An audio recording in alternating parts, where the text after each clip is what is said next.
Je m'appelle Nathan. J'ai 34 ans et ce soir, mon propre frère m'a empêché d'entrer dans la chambre d'hôpital de mon père, affirmant que je n'étais pas assez intelligent pour comprendre ce qui se passait. Avant de vous raconter comment le doyen de la faculté de médecine l'a personnellement remis à sa place et a révélé le secret que je gardais depuis une décennie, dites-moi dans les commentaires d'où vous regardez. Tout a commencé par un coup de téléphone que personne ne veut jamais recevoir. Il était 23h45 un mardi. J'étais encore dans mon laboratoire. La plupart des gens pensent que la science, ce sont des blouses blanches et des béchets bouillonnants pendant la journée, mais le vrai travail se fait quand le monde dort. Je regardais une ligne de code qui était sur le point de changer la façon dont nous traitons l'arrêt cardiaque. Mes yeux me brûlaient.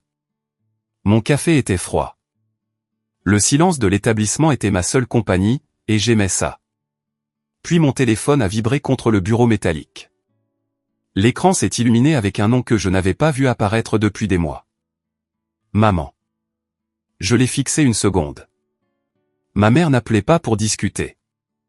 Elle appelait quand elle avait besoin de quelque chose ou quand quelque chose n'allait pas avec Cameron, mon frère aîné. J'ai failli laisser sonner jusqu'à la messagerie vocale. J'ai failli laisser le silence reprendre possession de la pièce. Mais un nœud s'est serré dans mon estomac.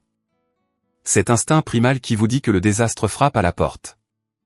J'ai glissé l'icône pour répondre. Nathan ? Sa voix était aiguë, mince, brisée sur les bords. Je suis là, maman. Qu'est-ce qui ne va pas ? C'est ton père, sanglota T.L. Le son était saccadé, terrifiant. Il s'est effondré. Nous sommes à l'hôpital mémorial. C'est le cœur, Nathan. Ils disent que c'est grave.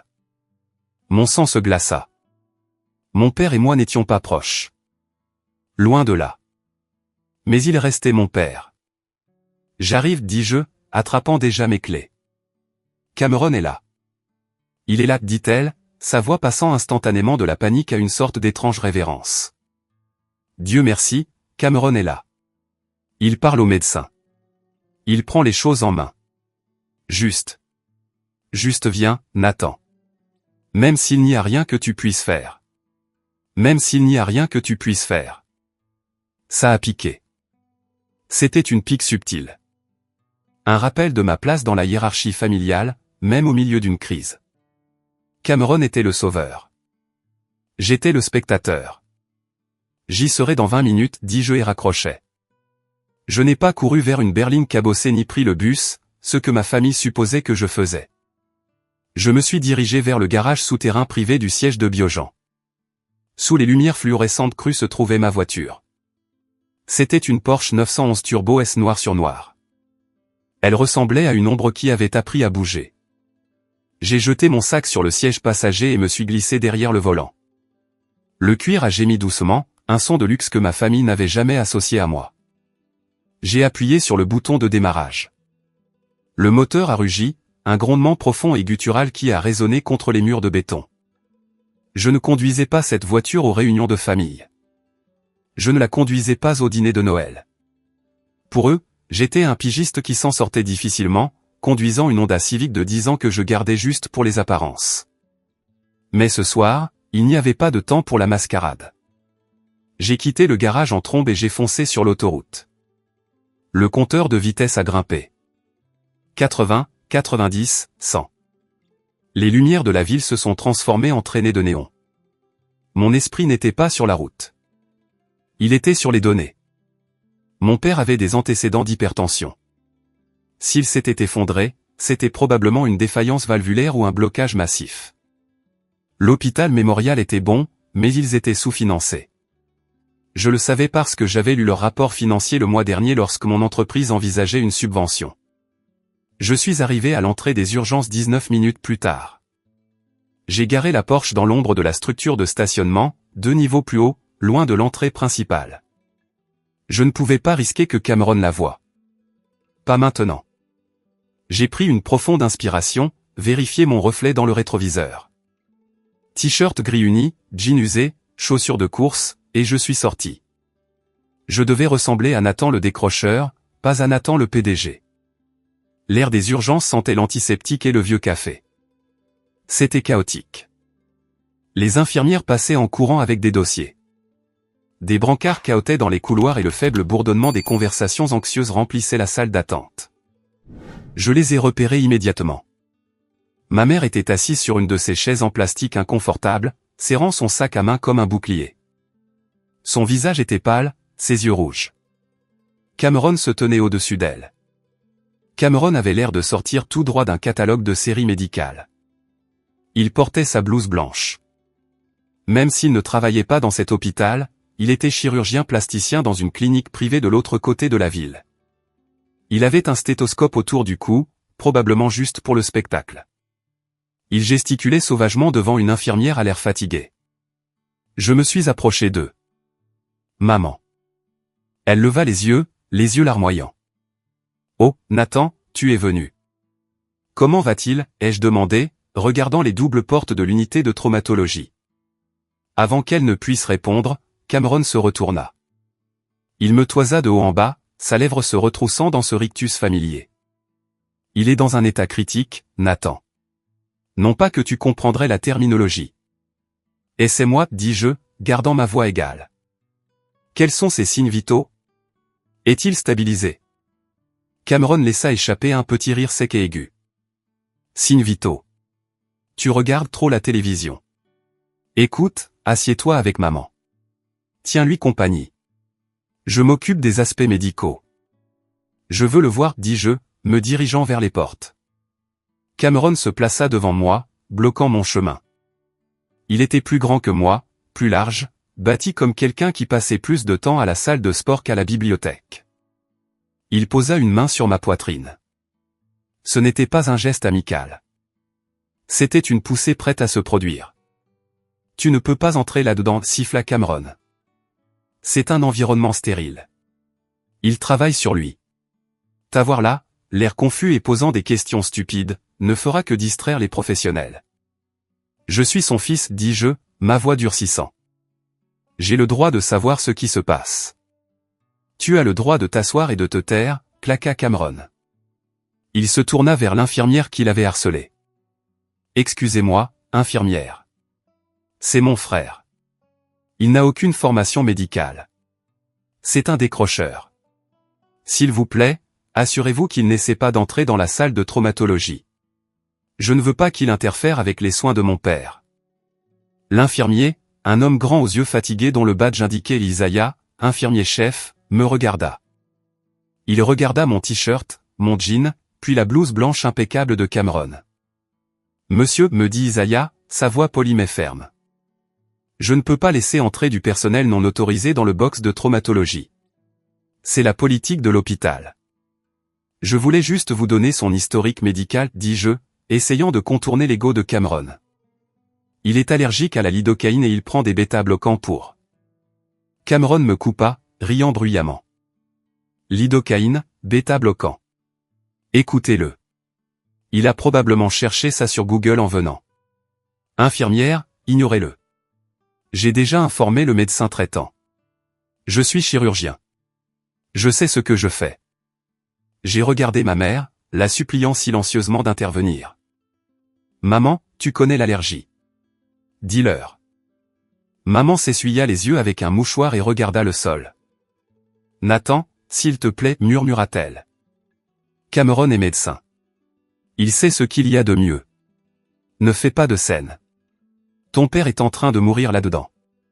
Juste assieds-toi. Ça a fait l'effet d'un coup physique. Ce n'est pas seulement qu'elle prenait son parti. C'est qu'elle supposait que j'avais tort. Elle supposait que j'étais un fardeau. Tu vois, ricana Cameron, croisant les bras. Maman est au courant. Va trouver un distributeur automatique, Nathan. Prends-toi un soda. Laisse la partie et sauver des vies aux gens qui ont réellement terminé leurs études. J'ai serré les poings le long de mon corps. L'envie de crier était accablante. Je voulais sortir mon téléphone, leur montrer mon compte bancaire, leur montrer les brevets portant mon nom, leur montrer que j'employais 300 personnes plus intelligentes que Cameron ne pourrait jamais espérer l'être. Mais je ne l'ai pas fait. Pas encore, parce que crier ne sauverait pas mon père. D'accord, dis-je en reculant. J'attendrai. Cameron me tourna le dos, me congédiant comme si j'étais un moustique. Il se pencha pour murmurer quelque chose à l'infirmier. Probablement une autre instruction pour éloigner le frère mal instruit. Je me suis dirigé vers le coin de la salle d'attente, mais je ne me suis pas assis. J'ai sorti mon téléphone. J'ai vu un message du docteur Grayson, le doyen de la faculté de médecine de cet hôpital. Système a signalé un Robert Bennett admis en traumatologie 1. Votre père? J'ai répondu rapidement. Oui, c'est grave. Mon frère me bloque. J'ai besoin de connaître la situation. 3 points sont apparus instantanément.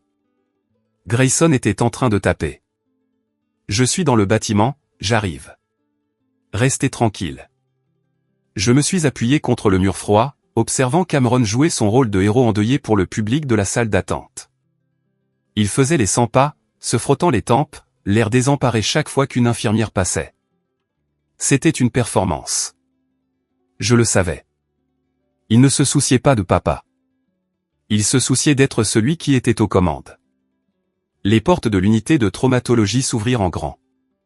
Un médecin en blouse bleue en sortit, l'air sombre. Cameron se précipita. « Docteur, je suis le docteur Bennett, son fils. Quel est le statut ?» Le médecin baissa son masque. « Il est en insuffisance cardiaque sévère, docteur Bennett. Sa valve mitrale s'est complètement effondrée. Nous l'avons stabilisé pour l'instant, mais son cœur est trop faible pour une chirurgie à cœur ouvert conventionnelle. Il ne survivra pas à la machine de circulation extracorporelle. » Ma mère laissa échapper un sanglot déchirant. Cameron pâlit. « Alors quelles sont les options ?» Il n'y a qu'une seule option, dit le médecin. Nous avons besoin d'un dispositif d'assistance ventriculaire, mais pas des modèles standards. Son anatomie est irrégulière. Il a besoin du système Atlink. Ma tête se redressa. Le Atlink, répéta Cameron, l'air confus. J'en ai entendu parler, mais c'est expérimental, n'est-ce pas? Il est en phase avancée d'essais cliniques, dit le médecin. C'est le seul dispositif assez petit et assez avancé pour pomper pour lui sans chirurgie ouverte. Mais en obtenir un. Il secoua la tête. Nous n'en avons pas en stock. Ils sont strictement contrôlés par le fabricant. Biogen. Obtenir une approbation prend des jours. Nous avons peut-être 3 heures. 3 heures. Cameron regarda maman, puis le médecin. Je vais passer quelques coups de fil, annonça-t-il, bombant le torse. Je connais des gens.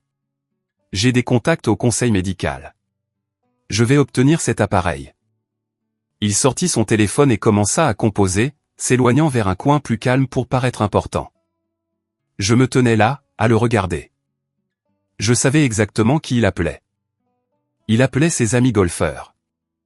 Il appelait des administrateurs de bas niveau. Il appelait des gens qui ne pouvaient pas autoriser une livraison de pizza, encore moins un prototype de dispositif médical. J'ai regardé le médecin. J'ai regardé les portes closes. Et puis j'ai regardé mon téléphone, le système Atlink, l'œuvre de ma vie, le dispositif que j'avais passé les 5 dernières années à perfectionner. La raison pour laquelle je dormais dans mon laboratoire, la raison pour laquelle j'avais abandonné mes études de médecine. J'ai déverrouillé mon téléphone et ouvert mon application de messagerie sécurisée. J'ai fait défiler jusqu'à un contact nommé Julien Compagnie. J'ai tapé 2 phrases. Code rouge. Hôpital Mémorial. J'ai besoin d'une unité Atlink ici dans 20 minutes. J'ai appuyé sur envoyer. Je n'avais pas besoin de passer des appels. Je n'avais pas besoin de supplier. Je possède la chaîne d'approvisionnement. Cameron était de l'autre côté de la pièce, criant dans son téléphone, faisant semblant de gronder un bureaucrate imaginaire. Savez-vous qui je suis? J'ai besoin de cet appareil. Je l'ai observé et j'ai senti une résolution froide et dure s'installer dans ma poitrine. Ce soir, le décrocheur allait donner au docteur une leçon qu'il n'oublierait jamais. Pendant que Cameron faisait les 100 pas dans le couloir, aboyant des menaces vides dans son téléphone portable, je me tenais dans le coin, observant l'aiguille des secondes de l'horloge murale. Chaque seconde était un battement du cœur défaillant de mon père. Ma mère pleurait toujours sur la chaise en plastique. Je voulais aller vers elle, la prendre dans mes bras, mais je savais ce qui se passerait. Elle se raidirait. Elle demanderait pourquoi je ne faisais rien d'utile, comme aller chercher du café pour Cameron. Cela n'avait pas toujours été comme ça. Ou peut-être que oui, et j'étais juste trop jeune pour le voir. Mon esprit a dérivé 10 ans en arrière. Le jour où la rupture s'est produite, le jour où je suis devenu le mouton noir. J'avais 24 ans, 3 ans d'études de médecine. J'étais en tête de ma promotion, mais j'étais malheureux. Non pas parce que le travail était difficile, c'était trop facile, trop lent. Nous mémorisions des manuels des années 90 alors que la technologie progressait à toute vitesse. J'avais une idée pour une valve biosynthétique qui pourrait s'adapter au flux sanguin d'un patient. Je l'ai montré à mes professeurs. Ils ont ri. Ils m'ont dit de me concentrer sur mes examens d'anatomie et d'arrêter de rêver.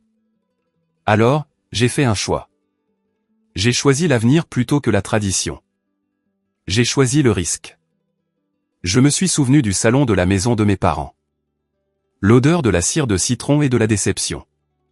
J'avais convoqué une réunion de famille pour leur annoncer que je prenais un congé pour créer une entreprise de biotechnologie grâce à une subvention que j'avais obtenue. « Tu fais quoi ?» avait demandé mon père. Son visage était devenu d'une teinte violette que je n'avais jamais vue auparavant. Il était assis dans son fauteuil en cuir, le trône d'où il jugeait le monde. « Je mets mes études en pause, papa, dis-je, serrant mon plan d'affaires comme un bouclier. J'ai des investisseurs. Cette technologie, elle peut sauver des millions de vies. Je ne peux pas le faire tout en mémorisant des noms d'os pour la 10e fois. Tu arrêtes, dit Cameron. Il était assis sur le canapé, déjà résident, portant déjà son arrogance comme une seconde peau. Il arrête, papa. Il ne supporte pas la pression. Je n'arrête pas, ai-je rétorqué. Je pivote. C'est une opportunité unique. C'est une erreur, dit maman, la voix tremblante. Nathan, nous avons tant sacrifié pour que tu ailles à la fac de médecine. Les frais de scolarité, les prêts. C'est l'autre chose, dis-je, sentant une boule dans ma gorge. J'ai besoin du reste de mon fonds d'études, l'argent que grand-mère a laissé pour mon éducation. Je peux l'utiliser comme capital d'amorçage. Je le rembourserai avec intérêt dans 2 ans. La pièce devint d'un silence de mort. Mon père regarda ma mère. Ma mère regarda le sol. Cameron ricana et but une gorgée de son thé glacé. Il n'y a pas de fonds d'études, dit papa d'un ton brusque. J'ai cligné des yeux. Quoi? Grand-mère a laissé 50 000 $ pour chacun de nous. Cameron a eu le sien. Cameron avait des dépenses, dit maman rapidement, le défendant instantanément. Les études de médecine coûtent cher. Et puis, eh bien, il y a eu cet accident. L'accident.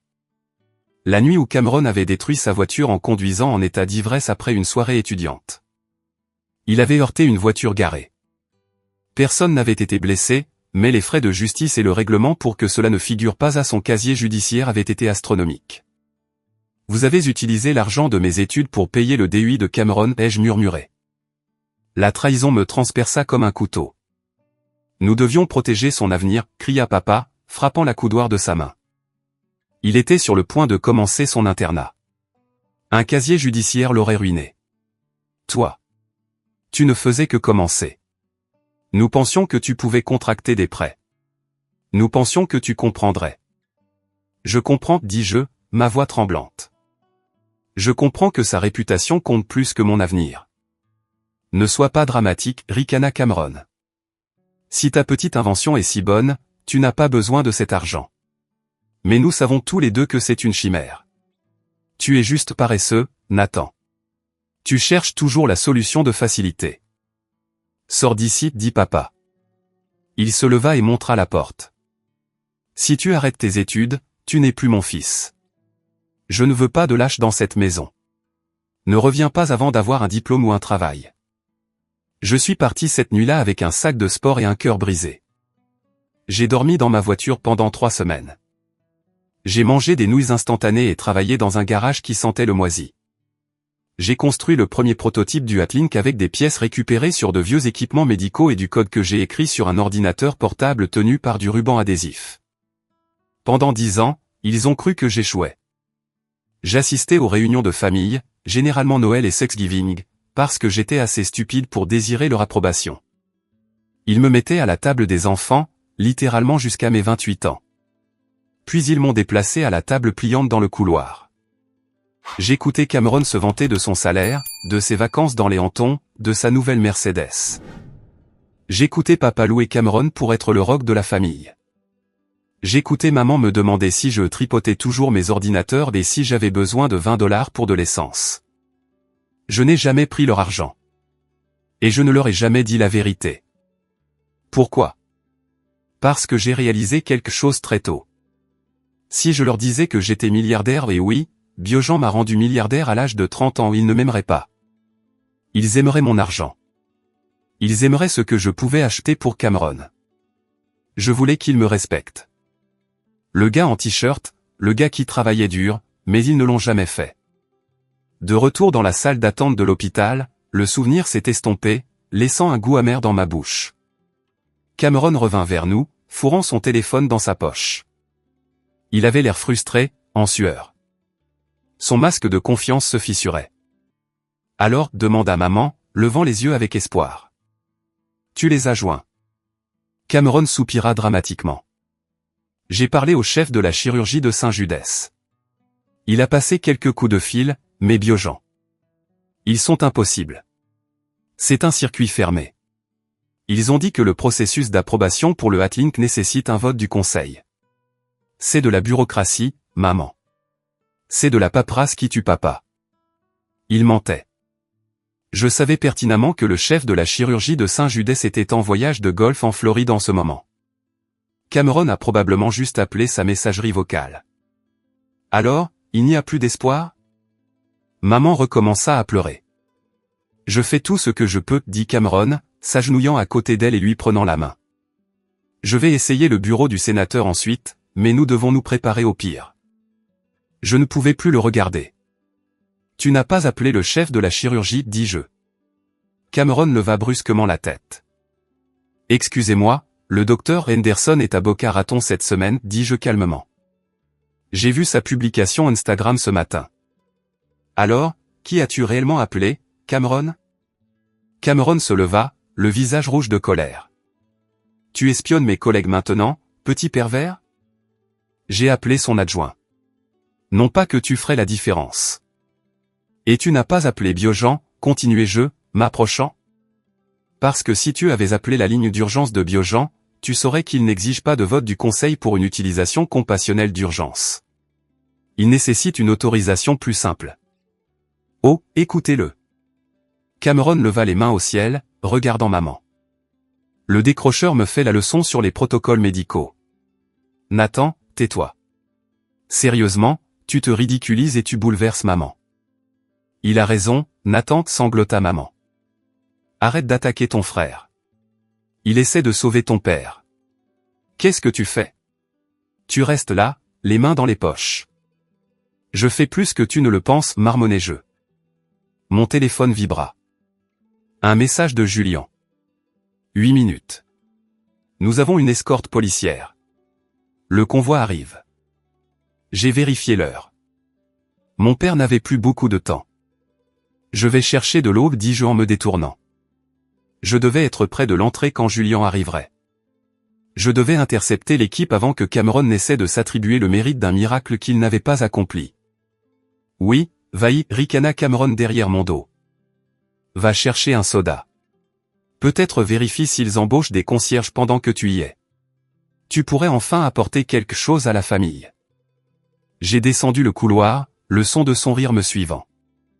J'ai atteint les portes coulissantes en verre de l'entrée des urgences et je suis sorti dans l'air nocturne. Il était frais, vif. J'ai regardé dans la rue. Au loin, j'ai vu des lumières bleues clignotantes. Ils arrivaient. Et pour la première fois en 10 ans, la hiérarchie de la famille Bennett était sur le point d'être brisée. Les lumières clignotantes devenaient plus vives, fendant l'obscurité de l'allée de l'hôpital. Ce n'était pas seulement une ambulance. C'était un spectacle. 2 motos de police ouvraient la voie, leurs sirènes gazouillant pour dégager la circulation inexistante de l'heure de minuit. Derrière elles se trouvait un fourgon Mercedes sprinté noir mat. Il n'avait pas l'air d'un transport médical. Il ressemblait à quelque chose sorti d'un film d'opération spéciale. Sur le côté, en lettres noires brillantes presque invisibles sur la peinture, figurait le logo Biogen. Mon logo. Je me tenais au bord du trottoir, les mains dans les poches, regardant ma création arriver. À l'intérieur de la salle d'attente derrière moi, le chaos du cœur mourant de mon père se déroulait. Mais ici, tout était précis, efficace. Le convoi s'arrêta en grinçant juste devant l'entrée des urgences. Les portes arrière du fourgon s'ouvrirent en grand. 2 hommes en tenue tactique en sautèrent. La sécurité de Biogen. Ils n'étaient pas là pour se battre. Ils étaient là pour protéger la propriété intellectuelle à l'intérieur de ce fourgon. Le prototype Atling valait environ 2 millions de dollars, et il y avait des concurrents qui tueraient pour jeter un coup d'œil au schéma. Puis Julian sortit.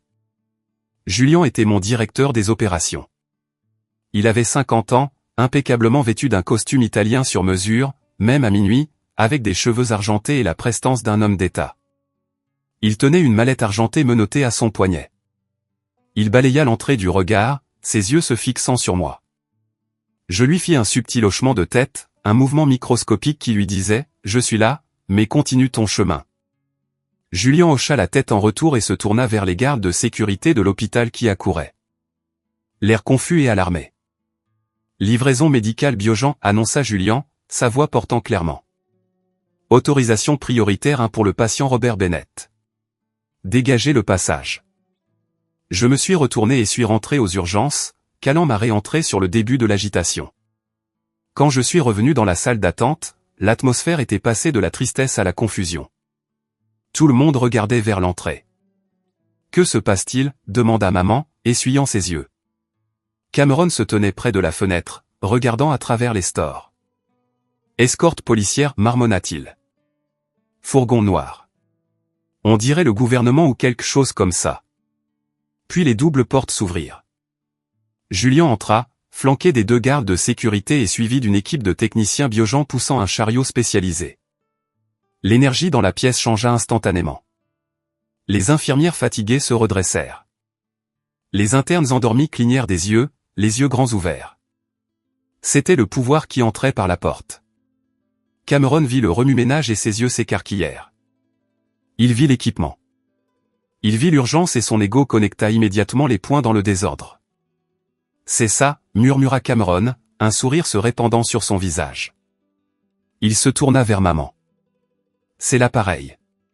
Je te l'avais dit. Je te l'avais dit que mes appels fonctionneraient. » Oh, Cameron haleta maman, se serrant la poitrine. « Tu l'as fait. Tu l'as sauvé. » Je me tenais près du distributeur automatique, observant cette farce se dérouler. C'était presque impressionnant la rapidité avec laquelle Cameron s'appropria le succès.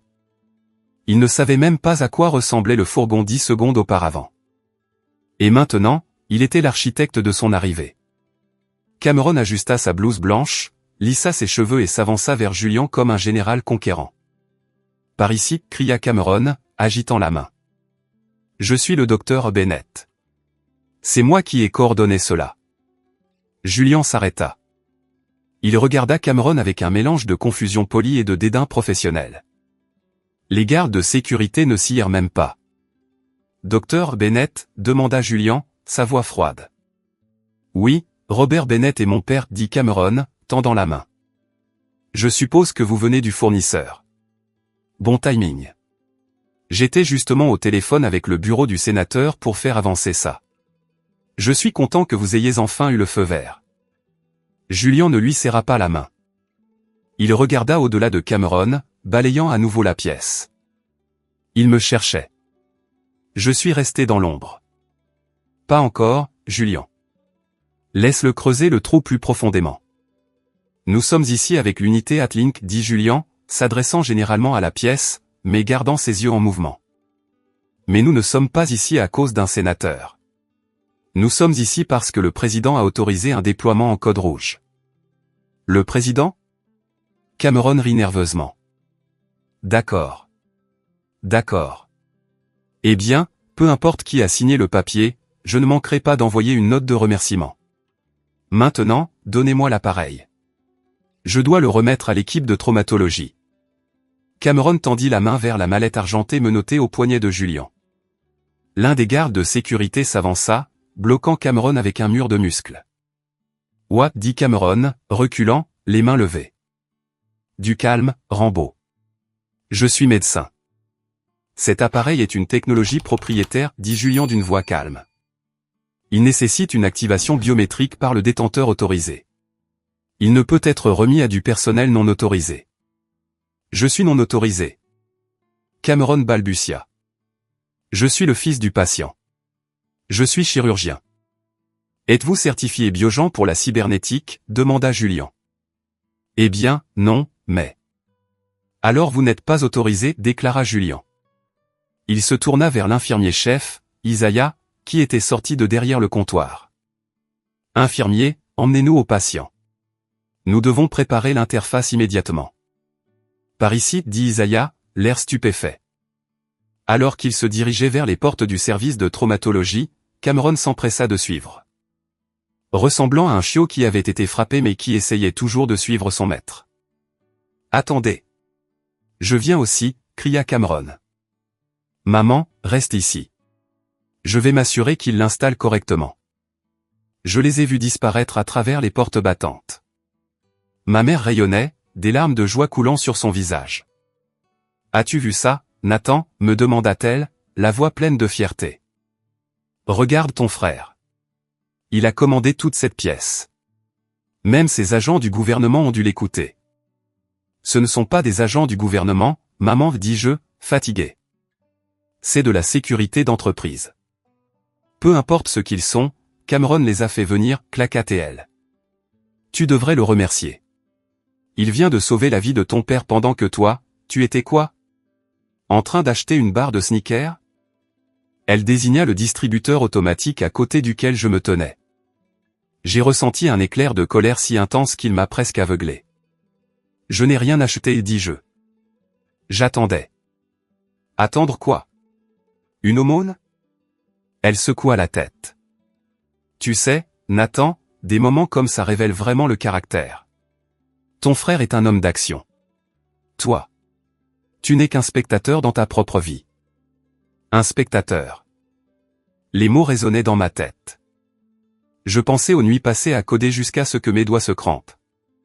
Aux risques que j'avais pris, aux railleries que j'avais endurées, tout ça pour être traité de spectateur par la femme qui m'avait mis au monde. Je vais voir papa, dis-je, me dirigeant vers les portes de la salle de traumatologie. Nathan, non. Elle se leva. Cameron a dit de rester dehors. Tu ne feras que gêner. Je l'ignorais. Je franchis les doubles portes. Le couloir à l'intérieur de l'unité de traumatologie était lumineux et sentait l'ozone et le sang. J'ai vu l'équipe rassemblée devant la salle de traumatologie 1. Julien était là, la mallette posée sur une table stérile. Les techniciens de Biogen déballaient le chariot. Le médecin urgentiste parlait rapidement avec Julien. Cameron rôdait en périphérie, essayant de paraître impliqué. Donc, l'incision doit être sous clavière, disait Cameron à personne en particulier. C'est comme ça que je ferai. Monsieur, veuillez reculer, dit un technicien sans lever les yeux. Je m'approchai du groupe. Nathan, siffla Cameron en me voyant. Qu'est-ce que tu fais là? Maman, j'ai dit à maman de te garder dehors. Je dois être ici, dis-je. Sors, grogna Cameron, me saisissant le bras. Tu me fais honte. Ce sont des professionnels de haut niveau. Ils ne veulent pas d'un décrocheur qui respire leur air. En fait, la voix de Julien coupa le bruit. Il se retourna. Il regarda Cameron me tenant le bras. Ses yeux se plissèrent. Y a-t-il un problème, demanda Julien. Mon frère, dit Cameron, resserrant sa prise. Il est un peu lent. J'essaie juste de le faire sortir pour que vous puissiez travailler. Julien me regarda. Je vis la question dans ses yeux. Est-ce que je le vire? Est-ce que je l'achève maintenant? Je secouai légèrement la tête. Concentrez-vous sur le patient. Nous devons commencer, dit le médecin traitant avec urgence. Sa pression chute. Où est la clé d'activation? Julien regarda la mallette. L'appareil est verrouillé. Il nécessite l'empreinte digitale du donneur principal ou du PDG. Eh bien, appelez-les, cria Cameron. Faxez une empreinte. Faites quelque chose. Ça ne marche pas comme ça, dit Julien. Il faut un scan en direct. Alors, nous sommes foutus. Cameron leva les mains au ciel. Vous avez apporté un appareil verrouillé? Quel genre d'incompétence est-ce? Mon père est en train de mourir parce que vous avez oublié la clé. Nous n'avons pas oublié la clé, dit Julian, sa voix calme, dangereusement basse. Alors, où est-elle? Hurla Cameron. Les portes au bout du couloir s'ouvrirent à nouveau. Cette fois, ce n'était pas un technicien. C'était le docteur Grayson, le doyen de la faculté de médecine. C'était un homme grand d'une 60aine d'années, avec des lunettes argentées et un air d'autorité absolue. Il portait un costume, pas une blouse chirurgicale. Il était clairement venu de son bureau à l'étage. « Qu'est-ce qui retarde ?» demanda Grayson, sa voix retentissante. Doyen Grayson, Cameron se précipita, abandonnant sa position près du chariot. Dieu merci, ces gens, ces incompétents de l'entreprise, ont apporté un appareil verrouillé. Ils disent qu'ils ont besoin d'une empreinte digitale de leur PDG. Pouvez-vous passer outre? Utilisez votre autorité. Grayson regarda Cameron, puis l'appareil, puis Julian. Docteur Bennett, dit Grayson à Cameron. Vous êtes chirurgien plasticien, correct? Oui, mais... Alors vous êtes dépassé, dit Grayson froidement. Il se tourna vers le groupe. Nous ne pouvons pas contourner le cryptage Biogen. C'est de qualité militaire. Nous avons besoin du donneur principal. Il n'est pas là, s'écria Cameron. Nous devons l'appeler. Grayson regarda autour de lui. Ses yeux tombèrent sur moi. Je me tenais près du mur, essayant de ne pas gêner les infirmières. Le visage de Grayson s'adoucit. Il passa juste devant Cameron. Il passa juste devant le médecin traitant. Il marcha droit vers moi.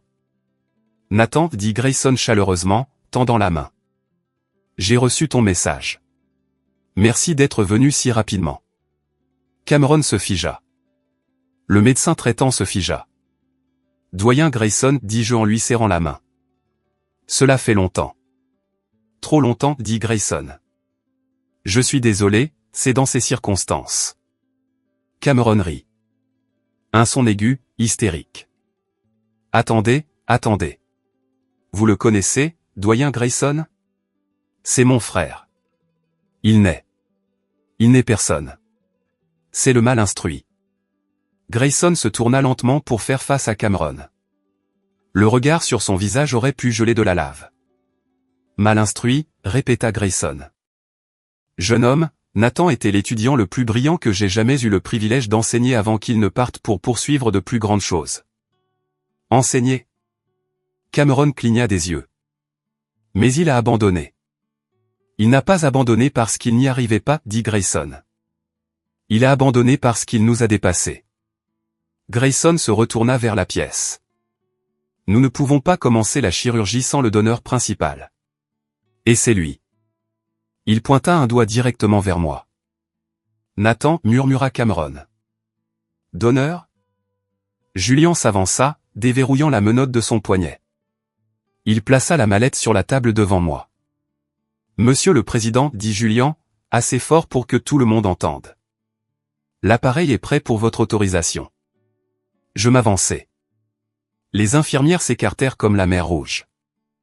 Je m'approchai de la mallette argentée. J'ai regardé Cameron. Sa bouche était ouverte.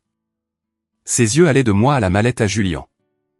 Nathan, dit-il à nouveau, sa voix tremblante. Que se passe-t-il? Je ne lui ai pas répondu. J'ai posé mon pouce droit sur le pavé du scanner sur le dessus de la mallette. Une lumière verte balaya le métal. Bip. Identité confirmée. Nathan Bennett, cofondateur Biogen. La mallette a cliqué et sifflé à mesure que les joints hydrauliques se relâchaient. Le couvercle s'ouvrit, révélant la pompe cardiaque en titane étincelante posée sur un lit de velours bleu.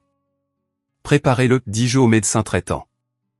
Je veux une télémétrie complète sur mon téléphone, et je veux que le docteur Grayson supervise la procédure. Oui, monsieur, dit le médecin, les yeux écarquillés. Attendez, balbutia Cameron, me saisissant l'épaule. PDG de Biogen. Tu répares des ordinateurs. Tu conduis une Honda. J'ai repoussé sa main de mon épaule. J'ai brossé l'endroit où il m'avait touché comme pour essuyer de la saleté. Je conduis une Porsche, Cameron, dis-je doucement. Et je ne répare pas les ordinateurs. J'invente l'avenir. Je me suis tourné vers Julian. Installe le moniteur à distance dans la salle de visionnage VIP. Je veux assister à la chirurgie. Oui, Nathan. Julian dit, et Julian ajoutait je. Monsieur, mon frère reste dans le couloir, dis-je. Il n'est pas autorisé. Je me suis retourné et me suis dirigé vers la salle de décontamination, laissant Cameron là, le son du moniteur cardiaque en phase avec l'effondrement de tout son monde. La transition du couloir chaotique à la terrasse d'observation VIP fut comme de passer d'une zone de guerre à un sanctuaire. La terrasse d'observation était une pièce au mur de verre surplombant la salle d'opération. Elle était silencieuse, insonorisée, et sentait l'eau citronnée et le cuir coûteux. Je m'assis dans le fauteuil ergonomique, regardant à travers la vitre. En dessous, l'équipe bougeait avec précision. Ils avaient ouvert la poitrine de mon père. Le sang rouge de la chirurgie est généralement perturbant pour les gens, mais pour moi, c'était de la mécanique. C'était un problème en train d'être résolu. Dr Grayson se tenait à côté de moi. C'est une merveille, Nathan, dit-il doucement, observant les chirurgiens insérer le dispositif Atlink. La taille, l'efficacité. Vous l'avez vraiment fait. Il fallait le faire, dis-je, mes yeux rivés sur le moniteur, affichant les signes vitaux de papa. Les anciennes pompes étaient barbares. Elles détruisaient les cellules sanguines. Votre famille. Grayson hésita. Ils ne savent pas. Ils savent ce qu'ils veulent savoir, dis-je. Ils voient un décrocheur, alors ils me traitent comme un décrocheur. C'était plus facile de ne pas les corriger. Jusqu'à ce soir, nota Grayson. Jusqu'à ce soir, acquiesçai-je. Dans le couloir, la scène était très différente. Je pouvais voir le flux de sécurité sur le moniteur latéral. Cameron faisait les 100 pas comme un animal en cage. Il se disputait avec Isaiah, l'infirmier-chef. Je suis son fils, criait Cameron, bien que le son soit assourdi. J'exige d'entrer. Mon frère ment. C'est un imposteur. Il a probablement volé cette mallette. Isaiah, Dieu le bénisse, n'en voulait rien savoir. Il se tenait les bras croisés, soutenu par l'un des gardes de sécurité de Biogen. Puis j'ai vu ma mère. Elle avait été autorisée à entrer dans le couloir. Elle serrait le bras de Cameron, l'air terrifié et confuse. Elle pointait sans cesse les portes, puis Cameron, posant des questions que je ne pouvais pas entendre mais que je pouvais deviner. Que veut dire PDG? Est-ce vrai? Pourquoi est-il à l'intérieur et nous dehors? Cameron la repoussa. Il avait l'air furieux. Il sortit son téléphone et recommença à passer des appels. Probablement pour trouver des saletés sur moi, pour trouver un moyen de reprendre le contrôle. Je suis revenu à la chirurgie. Le chirurgien connectait le greffon de sortie. Connexion sécurisée. Le flux audio crépita, activant le Atlink. Je retins mon souffle. C'était le moment de vérité. La physique théorique rencontrant la réalité biologique. Sur le moniteur, la ligne plate du débit de la pompe s'envola, une onde rythmique régulière apparut. Le débit est stable, annonça le chirurgien. La tension artérielle se normalise. 120/80. La saturation en oxygène augmente. Ça marche. Mon Dieu, ça marche à merveille. Je laissa échapper un souffle que je ne savais pas que je retenais. Mes épaules s'affaissèrent. Il allait vivre. Félicitations, Nathan, dit Grayson, me tapotant l'épaule. Vous venez de le sauver. Oui, dis-je, ressentant un étrange vide. Je l'ai fait. Je me suis levé. Je descends à la salle d'attente. Grayson demanda. Dans le couloir, dis-je. J'ai des choses à éclaircir. Je suis sorti de la suite VIP et j'ai pris l'ascenseur un étage plus bas. Quand les portes de l'ascenseur se sont ouvertes, l'atmosphère dans le couloir est devenue tendue. Cameron me vit le premier. Il s'avança à grands pas, le visage violet. Toi! Cria-t-il, pointant un doigt vers mon visage. Quel genre de jeu pervers est-ce? Tu embauches des acteurs? Tu loues un fourgon? Tu penses que c'est drôle? Cameron, dit maman, se précipitant après lui. Arrête. Demande-lui juste. Lui demander quoi? cracha Cameron. C'est un fraudeur, maman. Il fait semblant. Il n'y a aucun moyen. Aucun moyen. Que le gamin qui n'a même pas pu terminer l'anatomie 101 soit le PDG d'une entreprise valant des milliards. Je suis sorti de l'ascenseur. Je n'ai pas crié. Je n'ai pas levé les mains. J'ai juste marché vers eux. Le garde de sécurité s'est écarté pour moi. Papa est stable, dis-je à maman. L'opération a été un succès. L'appareil fonctionne. Maman laissa échapper un sanglot de soulagement. Oh, Dieu merci. Dieu merci. Pas grâce à lui. Cria Cameron. C'est moi qui l'ai stabilisé au début. C'est moi qui. Cameron, arrête, dis-je. Ma voix n'était pas forte, mais elle avait maintenant le poids de l'autorité. Arrête de mentir pendant 5 minutes. Peux-tu faire ça? Mentir? Cameron rit, cherchant du soutien auprès des infirmières. Mais elle le regardait tout avec dégoût. Je suis chirurgien. Tu es chirurgien esthétique, dis-je. Et tu es actuellement sous enquête pour faute professionnelle à ta clinique, n'est-ce pas? La couleur quitta le visage de Cameron. Quoi? Qu'est-ce que tu as dit? J'ai fait une vérification d'antécédents en venant ici. J'ai menti. En fait, j'ai demandé à Julien de le faire pendant que j'étais dans la salle VIP. Tu as été poursuivi 3 fois l'année dernière. Tu es ruiné, Cameron. Cette Mercedes a 3 mois de retard de paiement. Tu pousses papa à vendre sa maison pour que tu puisses gérer les fonds, n'est-ce pas? C'est pourquoi tu es ici ce soir, non pas pour le sauver, mais pour garantir ton héritage. Menteur! Hurla Cameron, se jetant sur moi. Le garde de sécurité de Biogen bougea plus vite qu'un cobra qui frappe. Il attrapa Cameron par le poignet et le tordit derrière son dos, le plaquant contre le mur. Lâchez-moi! Hurla Cameron. Maman, aidez-moi! Maman me regarda, les yeux écarquillés d'horreur. Nathan, est-ce que c'est vrai? Je la regardai. Demande-lui l'investissement qu'il a perdu le mois dernier. Demande-lui le fonds d'études que vous m'avez volé pour sauver sa carrière. Ça l'a sauvé, maman? Ou ça lui a juste appris qu'il peut faire ce qu'il veut et que vous paierez la note? Maman couvrit sa bouche. Elle regarda Cameron plaqué contre le mur, l'air pathétique et petit. Nathan, murmura-t-elle. Nous ne savions pas. Nous pensions que tu étais. Vous pensiez que j'étais un raté, dis-je. Parce que je ne suivais pas votre scénario. Vous ne m'avez jamais demandé ce que je construisais. Vous ne m'avez jamais demandé qui j'étais. Vous n'avez vu que ce que vous vouliez voir. Nous sommes une famille, plaida-t-elle, des larmes coulant sur son visage. Nous faisons des erreurs, mais nous t'aimons. Vraiment? Ai-je demandé. Où aimez-vous l'idée d'une famille où Cameron est le prince et moi le serviteur? Avant qu'elle ne puisse répondre, les portes du service de traumatologie s'ouvrirent. Le chirurgien sortit. Famille de Robert Bennett? Ici, dit maman, se détournant de moi. Il est réveillé, dit le chirurgien. Il est groggy, mais il demande. Eh bien, il demande le médecin qui l'a sauvé. Cameron lutta contre le garde. C'est moi. Laissez-moi partir. Je dois voir mon père. Le chirurgien regarda Cameron, puis moi. En fait, dit le chirurgien, il demande Nathan. Le silence qui suivit les mots du chirurgien était plus lourd que du plomb. Il demande Nathan. Cameron cessa de lutter contre le garde. Il devint mou, glissant légèrement le long du mur, son visage un masque de pur choc. Maman regarda du chirurgien à moi, sa bouche s'ouvrant et se fermant comme un poisson hors de l'eau. Moi?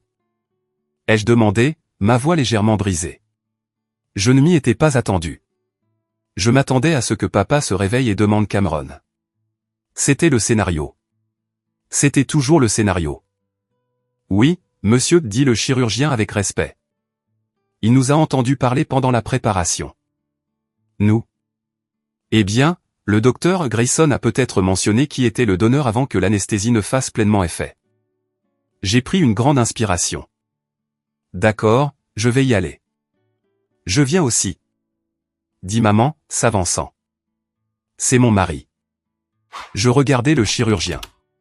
Il hocha la tête. La famille est autorisée, mais soyez bref. Pas de stress. Laissez-le partir, dis-je au garde de sécurité qui tenait Cameron. Le garde relâcha Cameron. Mon frère se frotta le poignet, me fusillant du regard avec un mélange de haine et de peur. Il redressa sa veste, essayant de retrouver un semblant de dignité. Je viens, marmonna Cameron. Je dois vérifier son incision. Je ne l'ai pas arrêté. Je voulais qu'il voie. Nous sommes entrés dans la salle de réveil. Elle était faiblement éclairée, seulement par les moniteurs lumineux. Le grouche rythmé de l'appareil Atlink était le seul son. Papa était allongé dans son lit, l'air plus petit que dans mes souvenirs. Sa peau était pâle, comme du papier. Des tubes entraient et sortaient de lui, mais ses yeux étaient ouverts. Ils passèrent devant maman.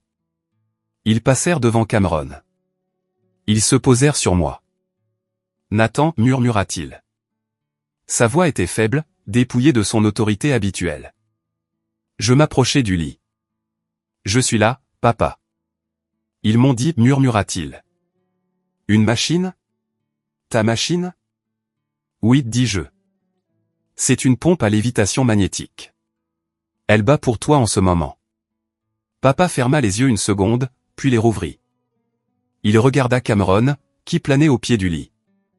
Cameron, dit papa. Je suis là, papa, dit rapidement Cameron, s'avançant. Je me suis assuré qu'il suivait le protocole. Je supervisais le tout. Tais-toi, haleta papa. Cameron se figea. Quoi? Tais-toi, répéta papa, luttant pour respirer. J'ai entendu les infirmières parler. Tu as essayé de le bloquer. Je te protégeais, argumenta Cameron, sa voix montant en panique. Ce n'est pas un médecin. Je ne savais pas qu'il avait un gadget secret. Tu as bloqué mon fils, dit papa, chaque mot un effort. Il me regarda de nouveau. Il y avait quelque chose dans ses yeux que je n'avais jamais vu auparavant. Pas de l'amour exactement, mais du respect ou peut-être de la peur. Tu as construit ça, me demanda papa. Oui, dis-je. Tu es riche, demanda-t-il. J'ai failli rire. Bien sûr, c'était ça la question. Non pas es-tu heureux, non pas es-tu fier, mais es-tu riche? Oui, papa, dis-je. Je suis très riche. Pourquoi ne l'as-tu pas dit, demanda maman de l'autre côté du lit, lui serrant la main.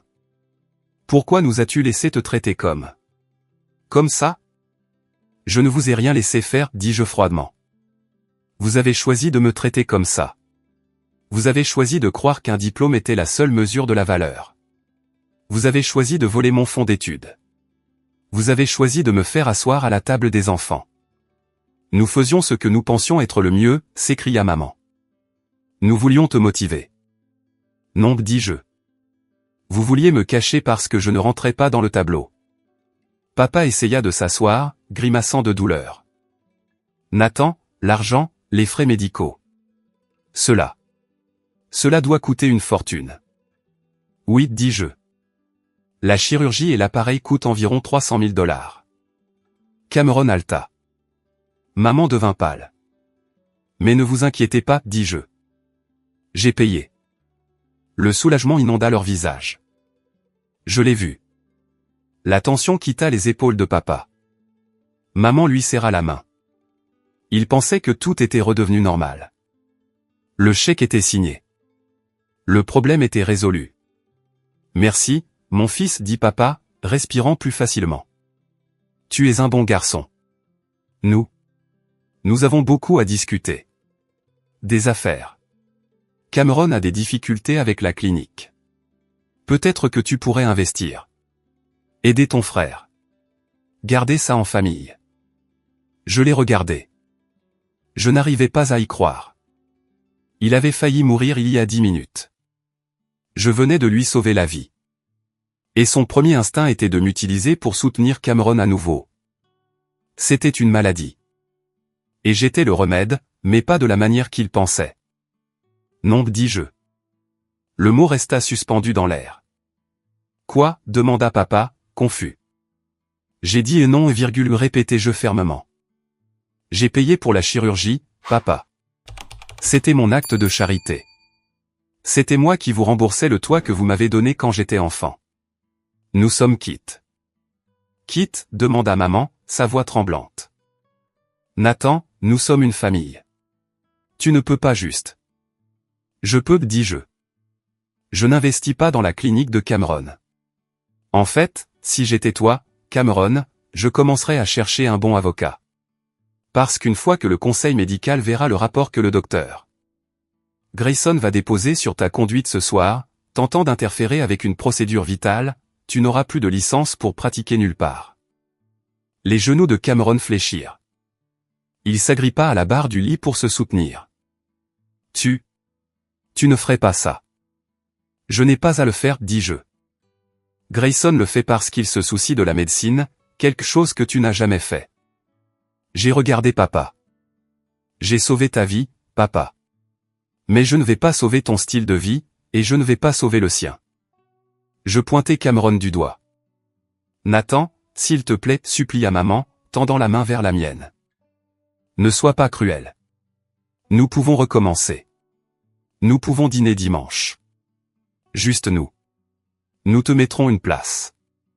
En bout de table. J'ai regardé sa main, ses ongles manucurés, la bague en diamant que papa lui avait achetée avec son bonus la même année où il m'avait dit qu'il n'y avait pas d'argent pour mes études. Je ne veux pas du bout de table, maman, dis-je doucement. J'ai ma propre table maintenant. Je me suis tourné pour partir. Nathan appela papa une dernière fois, sa voix faible mais désespérée. Si tu pars, ne reviens pas. C'était la même menace qu'il avait utilisée 10 ans auparavant. C'était la seule arme qui lui restait. Je me suis arrêté à la porte. Je les ai regardés. Un patriarche mourant, une mère désespérée, et un frère imposteur. D'accord, dis-je, et je suis sorti. C'est le moment qui a tout changé. Quand j'ai enfin repris le contrôle, j'ai réalisé qu'on ne peut pas acheter le respect de personnes qui s'obstinent à vous mal comprendre. Merci d'avoir écouté jusqu'ici. Vous êtes incroyables. Aidez-moi en aimant cette vidéo et en commentant le chiffre ci-dessous si vous êtes avec moi. Cela aide plus de gens à trouver cette histoire et cela me dit que je ne suis pas seul. Votre soutien signifie le monde pour moi. Maintenant, laissez-moi vous raconter ce qui s'est passé ensuite, car ce n'était pas tout à fait terminé.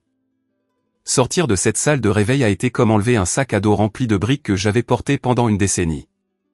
Je suis retourné dans le couloir. L'air semblait plus pur.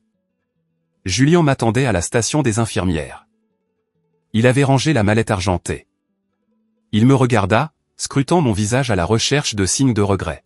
« C'est fait, monsieur ?» demanda-t-il. « C'est fait, dis-je. L'appareil fonctionne dans les paramètres attendus. »« Le patient est stable et la dynamique familiale ?» demanda Julien, levant un sourcil. « Terminal, dis-je. » J'ai coupé le cordon. Julien hocha la tête. Il avait compris. Il me tendit une tablette. L'administration de l'hôpital a les documents. Je vous ai désigné comme contact d'urgence pour les décisions médicales uniquement. La responsabilité financière est limitée au coût de la procédure. Tous soins post-opératoires, chambres privées ou demandes spéciales seront facturés directement aux patients. Parfait, dis-je. Allons-y. Alors que nous marchions dans le couloir vers la sortie, je repassai devant la salle d'attente. Elle était vide maintenant, à l'exception de quelques inconnus endormis. La chaise en plastique où ma mère s'était assise, où elle m'avait dit de partir, semblait bon marché et triste sous les lumières fluorescentes. Nous sommes sortis dans la nuit. Le convoi Biogen était toujours là, les moteurs au ralenti. L'escorte policière était partie. Leur travail était fait. « Voulez-vous un tour, monsieur ?» demanda Julien, désignant le fourgon sprinté. « Nous pouvons vous ramener au siège. »« Non, dis-je. J'ai ma voiture. » Je me suis dirigé vers la structure de stationnement. J'ai monté les escaliers jusqu'au 2e niveau. Ma Porsche était là, dans l'ombre, brillante. Je suis monté. L'odeur du cuir m'a de nouveau enveloppé. Mais cette fois, je n'avais pas l'impression de mettre un déguisement. J'avais l'impression de retrouver ma vraie peau. J'ai démarré le moteur. Le grondement était profond et rassurant. J'ai roulé jusqu'à la barrière de sortie. Alors que je payais les frais de stationnement, j'ai vu Cameron sortir en courant de l'entrée des urgences. Il regardait frénétiquement autour du parking. Il a repéré ma voiture, la silhouette distincte de la 911 Turbo S sortant des ombres. Il s'est arrêté net. J'ai baissé la vitre en m'arrêtant au bord du trottoir près de lui, non pas pour parler, juste pour le laisser voir. Il a regardé la voiture. Il m'a regardé. Sa bouche est restée ouverte. Il a regardé les jantes, l'emblème, la pure réalité de son coup. Elle valait plus que tous les gains de sa vie. Nathan, cria-t-il, faisant un pas en avant. Attends, nous devons parler de la clinique, du procès. Je n'ai pas dit un mot. Je l'ai juste regardé une dernière fois. J'ai vu un homme qui avait passé toute sa vie à gravir une échelle, pour se rendre compte qu'il l'avait appuyé contre le mauvais mur. J'ai mis la voiture en vitesse.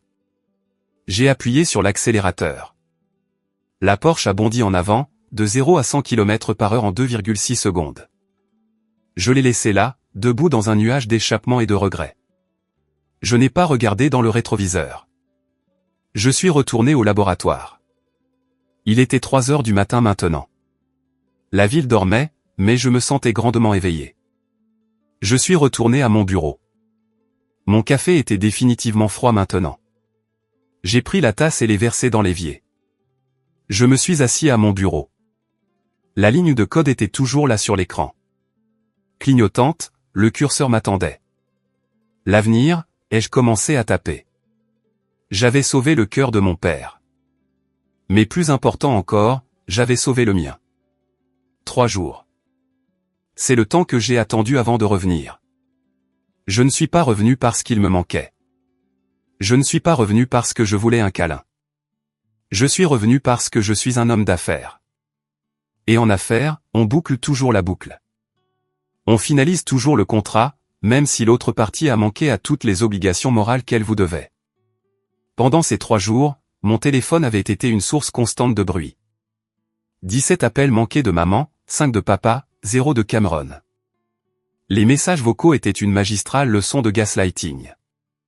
Ils allaient de « nous sommes tellement inquiets pour toi » à « nous devons discuter de la logistique de la sortie » et enfin, le classique « nous sommes une famille, Nathan, arrête de nous punir ». Les punir. J'étais assis dans mon bureau au mur de verre surplombant la skyline. Enfin, respirant librement pour la première fois de ma vie. Le silence n'était pas une punition. C'était la paix. Mais je devais revenir. J'avais signé une garantie financière temporaire pour la procédure Atlink. Mais les soins de longue durée, la rééducation et la chambre privée qu'ils avaient inévitablement améliorée, ces documents avaient besoin d'une signature. Et j'avais une dernière livraison à faire. Je suis retourné à l'hôpital Mémorial en Porsche un vendredi matin. Le soleil brillait, un contraste saisissant avec l'obscurité de minuit de ma dernière visite. Quand je me suis arrêté au voiturier, le préposé ne m'a pas ignoré cette fois. Il a regardé la voiture, puis moi, et s'est précipité pour ouvrir la porte. « Bienvenue, monsieur Bennett, dit-il, pratiquement en s'inclinant. Le doyen Grayson a laissé des instructions. Tous les frais de stationnement sont annulés. Je lui ai jeté un billet de $50 quand même. Gardez-le, dis-je. Traverser le hall de l'hôpital a été comme entrer dans une autre dimension. La dernière fois que j'étais là, j'étais l'homme invisible, la nuisance en t-shirt. Maintenant, les têtes se tournaient. J'ai vu un groupe d'infirmières près de la station, la même station où Cameron avait bruyamment proclamé mon incompétence. Elles ont arrêté leur conversation et m'ont regardé passer. C'est lui, j'ai entendu chuchoter l'une. Le PDG, celui qui a inventé le truc du cœur.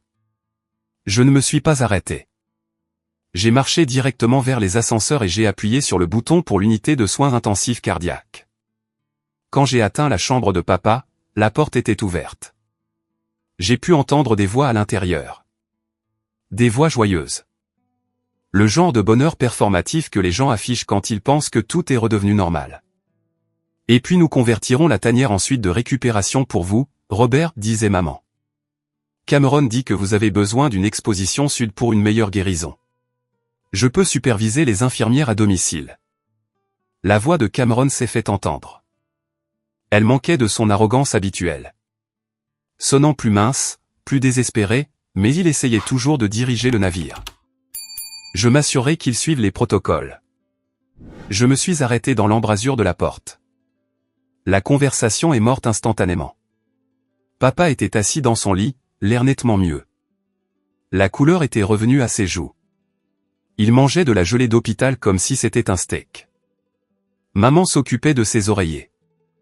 Cameron était assis dans la chaise des visiteurs, portant un costume qui avait l'air d'avoir dormi dedans. Nathan, dit papa. Sa voix était plus forte maintenant. Il posa sa cuillère. Tu es venu. Je suis ici pour signer les papiers de sortie, dis-je, restant près de la porte. Je ne suis pas entré complètement dans la pièce. C'était une limite que j'avais fixée dans mon esprit. Entre. Maman agita la main, son sourire tendu et anxieux. Ne reste pas là comme un étranger. Regarde ton père. C'est un miracle. Un vrai miracle. C'est de la technologie, maman l'a corrigé je. Pas un miracle. Eh bien, quoi que ce soit, nous sommes reconnaissants, dit-elle. Elle s'approcha et essaya de me serrer dans ses bras. Je ne l'ai pas étreinte en retour.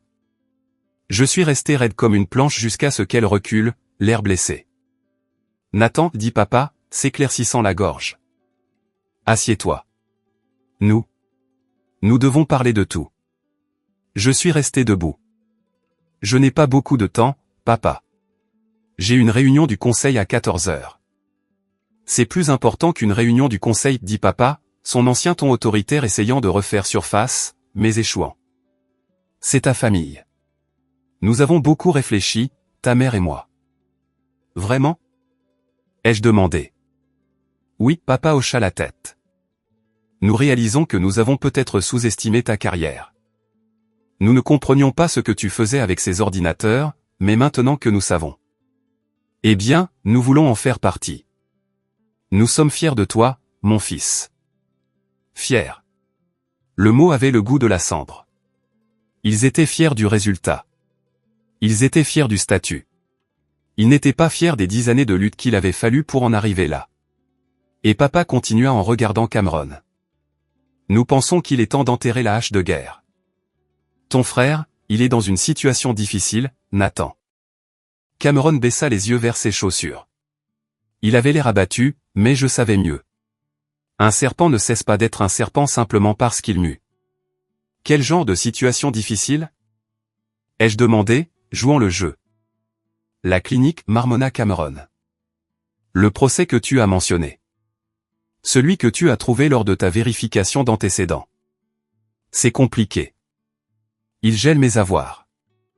Je ne peux pas accéder à mes comptes. Et ai-je poussé? Et les frais médicaux de papa vont être astronomiques, dit Cameron, levant les yeux suppliants.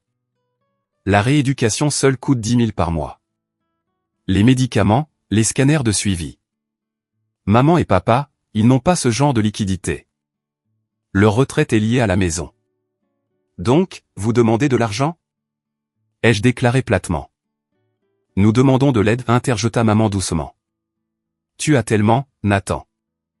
Nous avons vu les nouvelles. Nous avons cherché ton entreprise.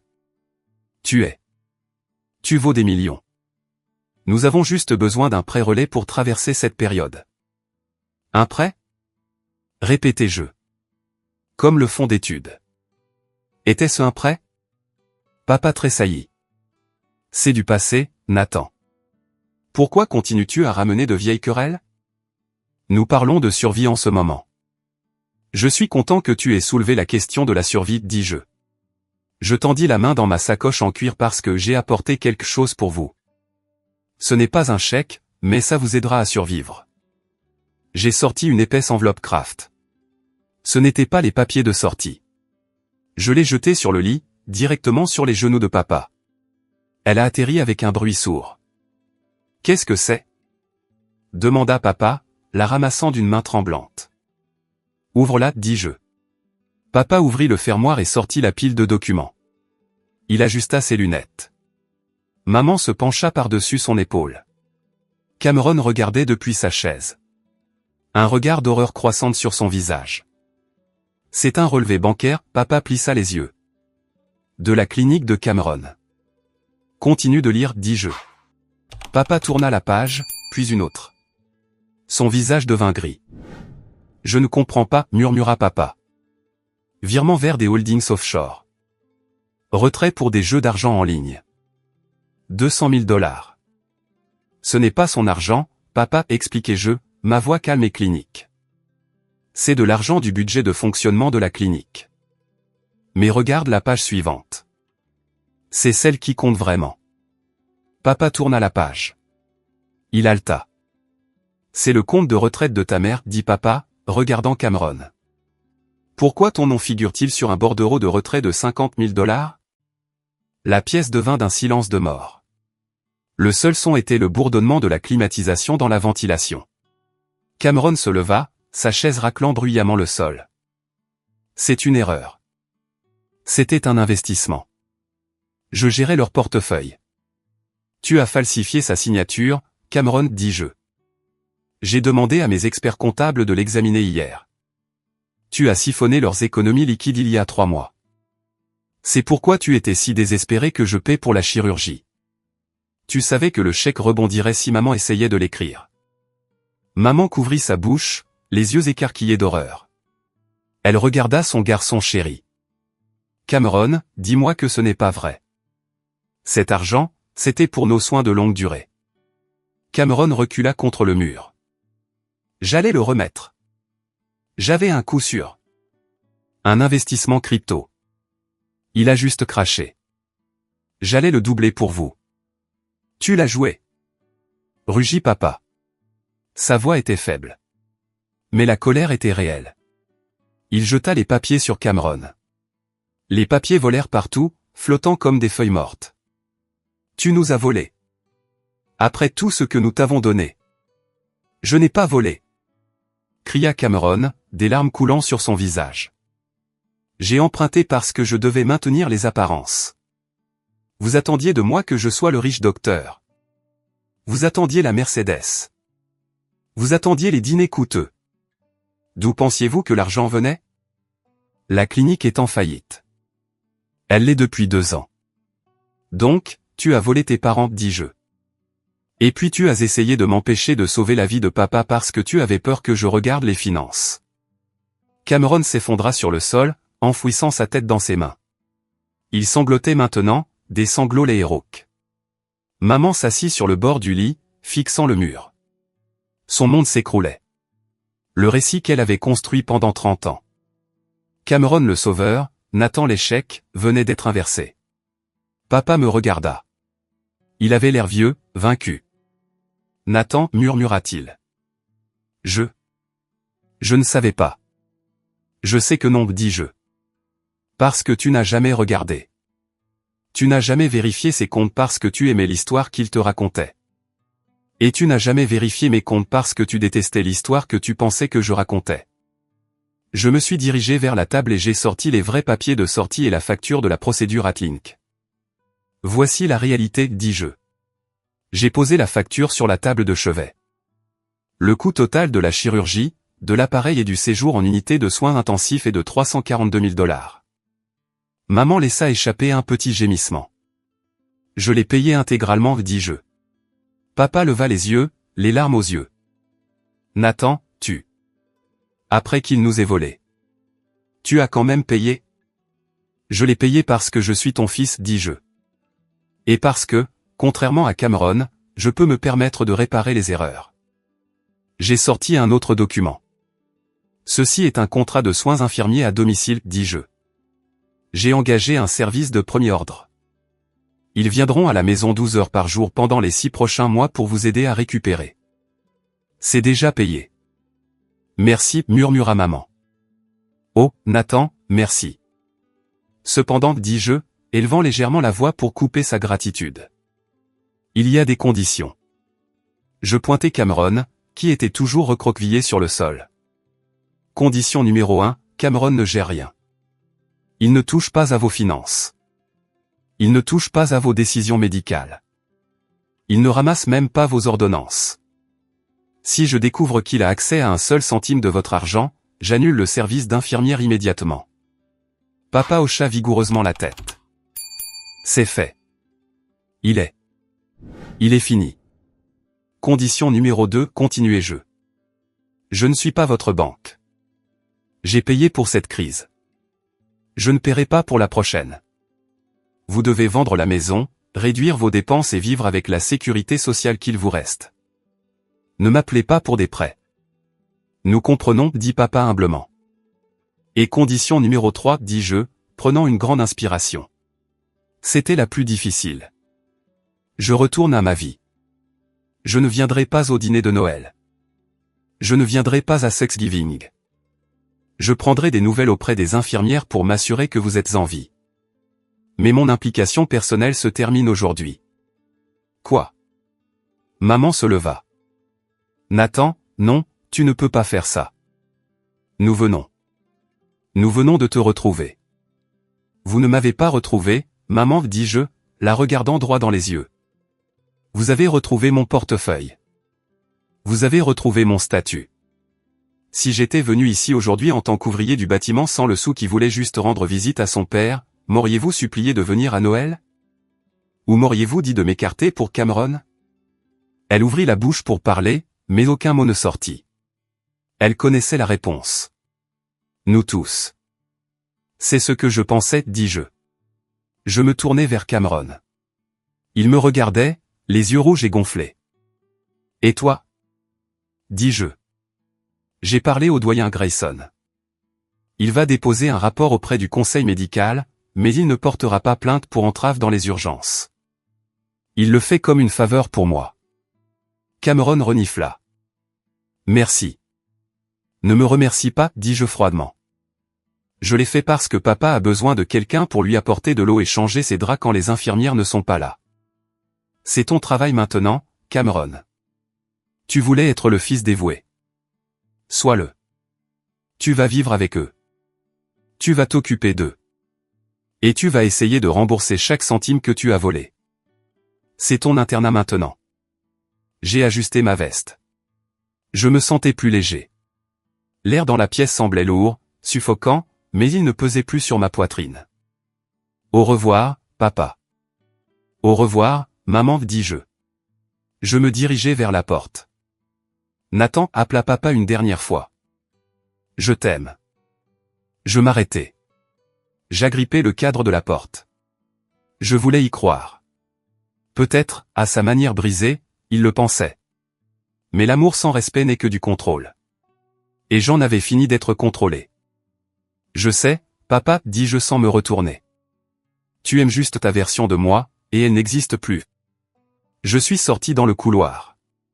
Je suis passé devant la station des infirmières. Je suis allé à l'ascenseur. Je n'ai pas regardé en arrière. Partie 8, épilogue, l'architecte de la vie.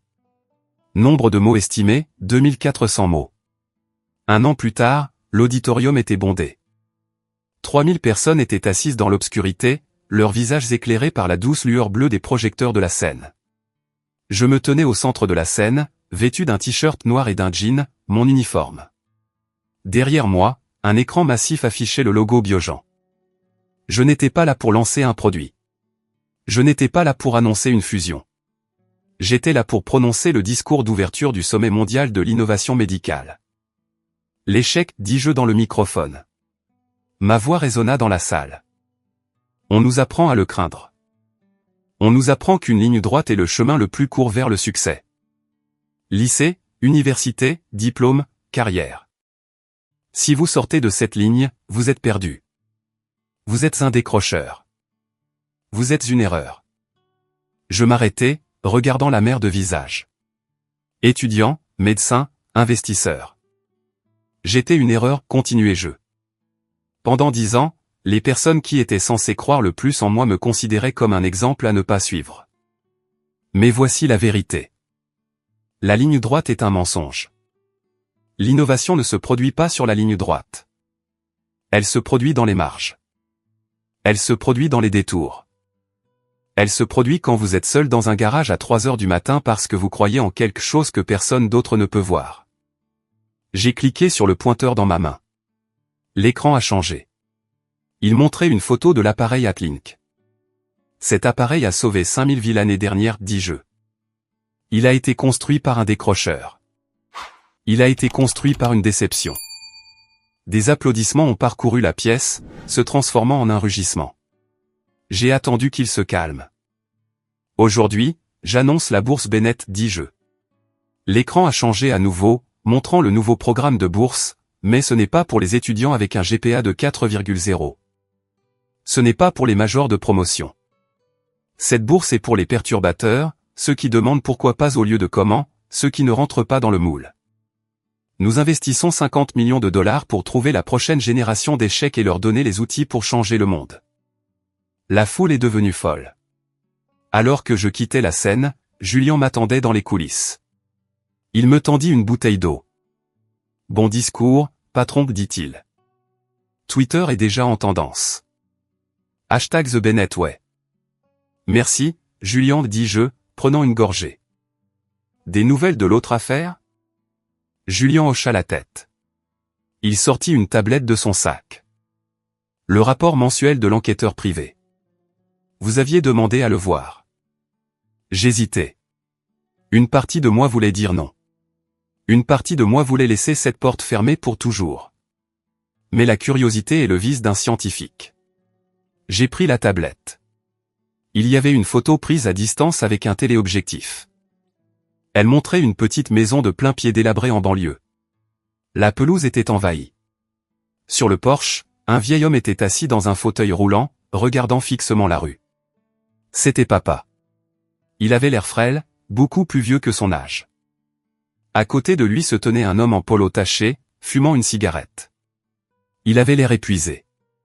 Ses cheveux s'éclaircissaient, son ventre débordait de sa ceinture. Il tenait une cuillère, essayant de nourrir le vieil homme. C'était Cameron. J'ai zoomé sur le visage de Cameron. L'arrogance avait disparu.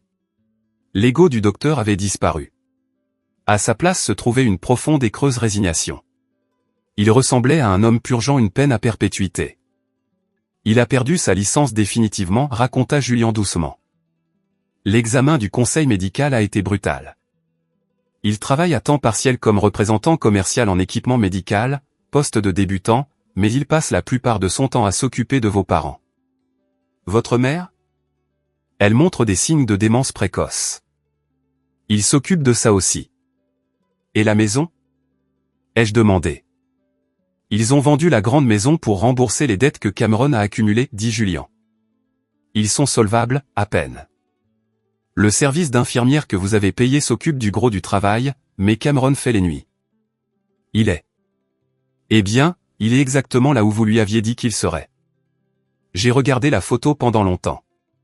Il n'y avait aucune joie à la voir. Aucun élan de victoire, juste une reconnaissance calme et sombre de la gravité. Ils avaient créé un monde où l'image était tout. Et maintenant, ils étaient piégés dans une réalité où l'image ne signifiait rien. Ils demandent de mes nouvelles? Ai-je demandé. Votre mère écrit des lettres, dit Julien. Nous les interceptons selon votre protocole. Voulez-vous les lire? J'ai secoué la tête. Non. Classez-les. J'ai rendu la tablette à Julien. Allons-y. Nous avons du travail à faire. Nous sommes sortis de l'enceinte vers le quai de chargement. Ma voiture m'attendait. Pas la Porsche aujourd'hui. Aujourd'hui, je prenais l'hélicoptère. Nous avions une réunion à Tokyo dans 12 heures. Alors que l'hélicoptère décollait, s'élevant au-dessus de la ville, j'ai regardé le quadrillage des rues. Quelque part là-bas, dans une petite maison à la peinture écaillée, ma famille dînait. Peut-être parlait-il du passé. Peut-être me regardait-il aux informations. J'ai alors réalisé que je ne les haïssais plus. La haine demande de l'énergie. La haine est une connexion. Je ne ressentais rien d'autre qu'une pitié distante, comme en regardant une vieille photographie de personnes que l'on a autrefois connues. J'ai regardé l'horizon. Le soleil se couchait, peignant le ciel en or et violet. J'ai pensé au gamin qui dormait dans sa voiture. J'ai pensé au gamin à qui on avait dit qu'il ne valait rien. J'ai posé ma main sur ma poitrine. Je pouvais sentir mon propre cœur battre, régulièrement, fort, intact. Je n'étais pas un décrocheur. Je n'étais pas une victime. J'étais Nathan Bennett. Et j'avais enfin obtenu mon diplôme.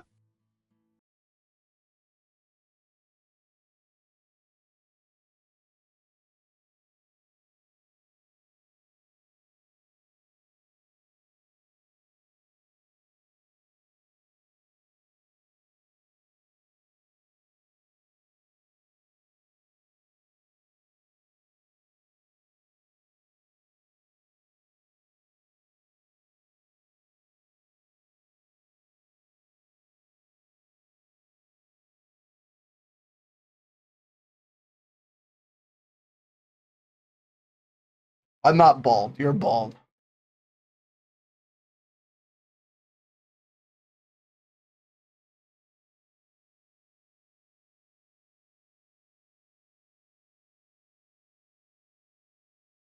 Uno, dos, tres, sietato, something beating her ass in the lotto.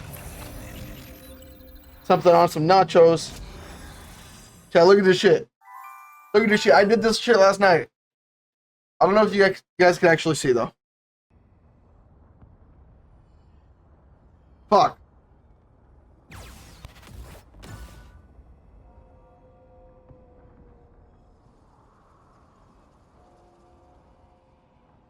I was bowling chat.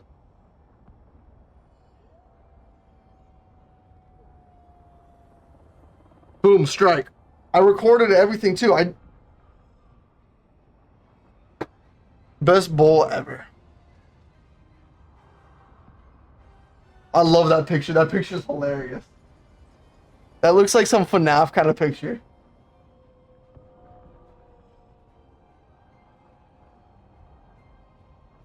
I looked at my friends. I'm like, this is for Toxic.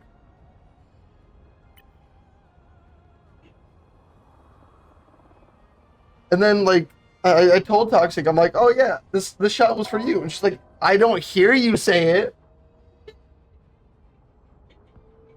Why the fuck do you think I recorded it? I sent it to her right when I made it, I sent it to her. The connection was fucking ass. But I sent it to her. It's like, no. No bitches.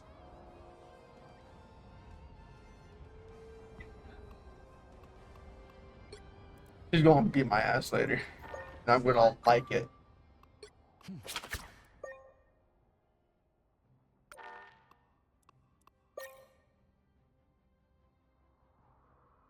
Game scene. I just realized the whole time I don't think stream heard Rocket League.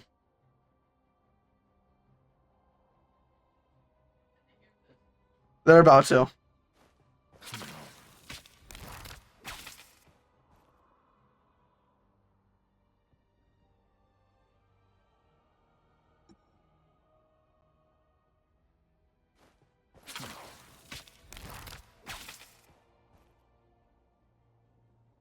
It doesn't want to show. There it is.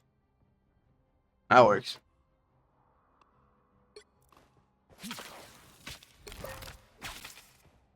Tell the mistiest of Noahs to get on. Lightning White.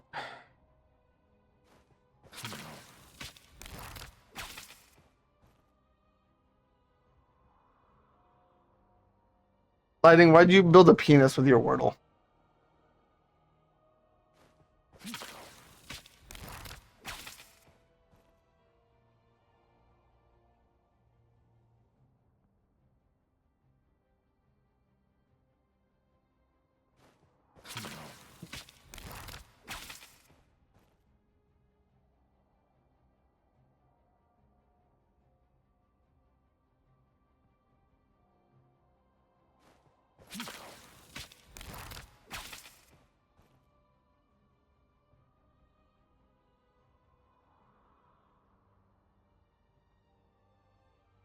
Lightning, can we fuck?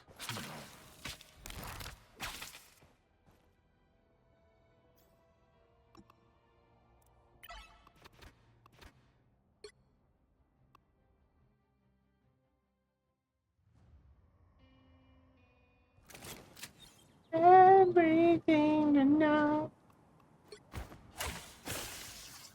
Oh yeah, this bitch.